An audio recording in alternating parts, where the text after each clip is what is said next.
ઇન્દ્ર મહારાજનો યજ્ઞ કરવાની બદલે ગોવર્ધનનો યજ્ઞ કર્યો છે. ગોમાની ઇન્દ્રિયા માણસના મનની જો ઇન્દ્રિયો છે એ માણસ જ્યારે કાબુ કરી લે ત્યારે આ સંસારની અંદર એ માણસ જગ જીતી જતો હોય છે. ઇન્દ્રિયોને કાબુમાં કરી લે માણસની. મારીને તમારું મન ઇન્દ્રિયો ગમે ત્યાં ભટકે છે. વ્યવહારમાં, વ્યવસાયમાં, સંપત્તિમાં, ધનમાં, ખાવામાં, પીવામાં, મોહમાં, માયામાં મારીને તમારું મન ભટકે છે. મને તમને ભગવાને જે રસ્તા બાજુ જવાનું કીધું એ રસ્તા બાજુ આપણે નથી જતા, કારણ કે ઇન્દ્રિયો આપણું મન નડે છે. ત્યાં મન રૂપી ઇન્દ્રિયો જો મારીને તમારી કાબુમાં થઈ જાય તો મને તમને ભગવાન દેખાય. ગોવર્ધનની ભગવાને પૂજા એટલા માટે કરી કે ગોકુળના વાસીઓની ઇન્દ્રિયો કાબુમાં નહીં હતી, મન એક નહોતું એનું. એટલે ભગવાન એવું બતાવવા માંગે છે કે તમે બધા મારી સાથે ચાલો અને તમારી બધાની ઇન્દ્રિયો, તમારું મન છે તે એ કાબુમાં હું કરી લઉં તો તમને ગોવર્ધનની લાભ મળે, તો ગોવર્ધનની પૂજા તમારાથી થાય. એ ભગવાને સંસારમાંથી એમને બહાર કાઢ્યા છે.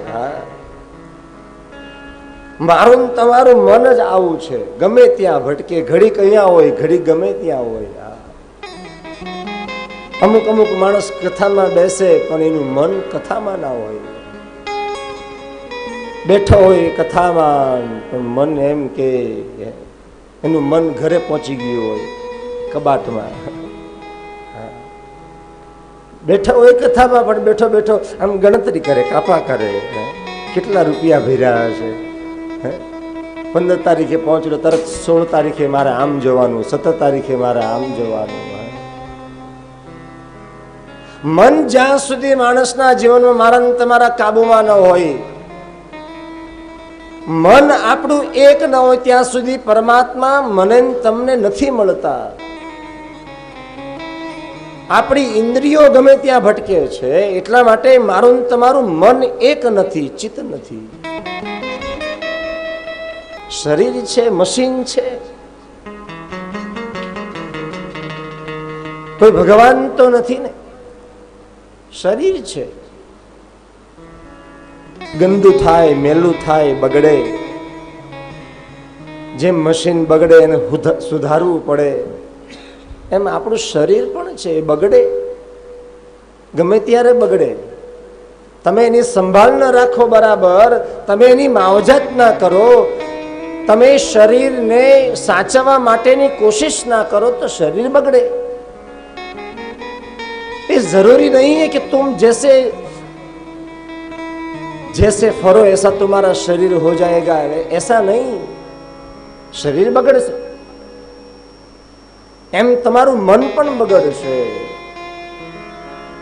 રામચરિત માનસમાં તુલસીદાસજી તો એમ કહી ગયા છે, મનઃ એવં મનુષ્યાનામ કારણમ બંધ મોક્ષયો.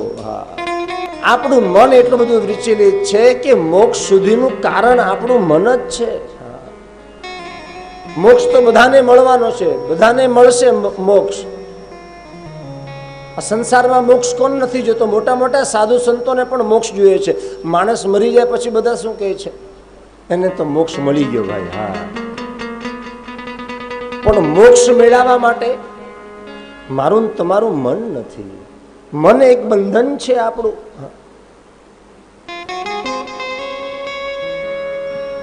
कथा में बैठो तो तुम्हारा मन कथा में होना चाहिए. भगवान की कथा सांभळो तो मारू तमारू मन भगवान की कथा में होवुं जोईए. मारी तमारी कठिनाई ए ज छे के आपणुं मन 2-5 मिनिट अहींया होय, 2-5 मिनिट त्यां होय. मन में राम नथी. मन में एटला माटे राम नथी जेना हृदय में श्याम नथी ने एटला माटे मन आपणुं मारू तमारू भटके छे. हृदय में राम नहीं.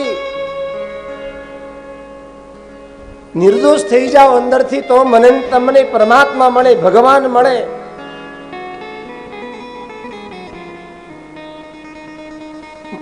મનને ચોખ્ખું કરો. તમે જે શરીર ઉપર જે વસ્ત્ર પહેર્યા હોય, ધારણ કર્યા હોય, એ વસ્ત્ર તમારે એને સાફ કરવું પડે. તમે આખો દિવસ રખડ્યા હો, તમારું શરીર ગંદુ થઈ જાય તો તમે શું કરો? સ્નાન કરો કે નહીં? અને પાછા એમનેમ સ્નાન નથી કરતા, તમે કંઈક સાબુ નાખો, શેમ્પુ નાખો, કંઈક એવું પ્રવાહી તમે શરીર પર ચોપડો. શું કામ? કે મારું આ શરીર પવિત્ર રહે, સારું રહે, ચોખ્ખું રહે. तो जैसे तुम्हारा शरीर को साफ करने के लिए स्नान की जरूरत पड़ती है, वैसे તમારા મનને સાફ કરવા માટે કથાની જરૂર પડે છે. હા, તમારું શરીર ગંદુ થઈ જાય એમ તમારા વસ્ત્ર પણ ગંદા થઈ જાય. એ વસ્ત્ર તમે એક દિવસ પહેરો, કદાચ બહુ બહુ તો ચાલો 2 દિવસ તમે પહેરો, પણ એ વસ્ત્ર પછી ગંધાય, સ્મેલ મારે, તો તમે શું કરો? બહેનો શું કરે? ભાઈઓને તો ટેવ ઓછી હોય, સવારે ઊભા થાય એટલે નોકરી પર જવાનું હોય, ડ્યુટી પર જવાનું, ધંધામાં જવાનું, તો બહેનો શું કરે? એ બધાના પરિવારના બધા કપડાં હોય ડોલમાં નાખીને એમાં ડિટર્જન્ટ નાખી અને સાફ કરે. તે વસ્ત્રને સાફ કરવા માટે ડિટર્જન્ટની જરૂર પડે ને, એરિયલની જરૂર પડે.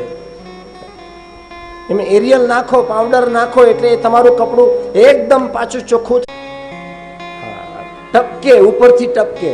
બધા આવે, આપણી પાસે ગાડી હશે, રૂપિયા હશે, ઘર હશે, સુખ હશે, તો બધા આપણે ભાઈ બાપા કરવા માટે આવે. પણ મારા તમારા જીવનમાં દુઃખ હશે તો એ દુઃખનું ભાગીદારી આ સંસારમાં કોઈ નહીં થાય, કોઈ હારે ઊભું નહીં રહેશે. આ દેખ લો,